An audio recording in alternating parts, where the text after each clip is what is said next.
O, labas. Ką čia veikėt? Kažką kepat? Ne, čia mokosi iki mokyklinio ugdymo pedagogo padėjėjai. Šiandien mes gaminsime ekologišką tešlą. O, kaip įdomu. Galiu prisijungti? Prašom.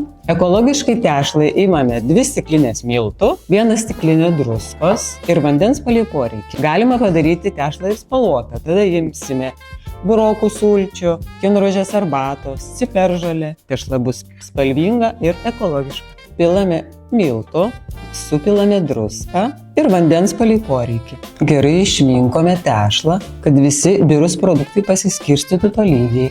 Įberiame ciperžolės miltelių. Tešla bus gražiai geltona.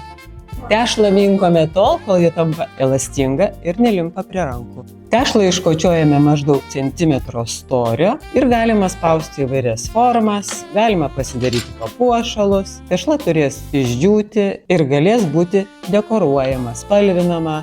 Iš šios ekologiškos tešlos galima pasigaminti puikių priemonių vaikų ugdymui.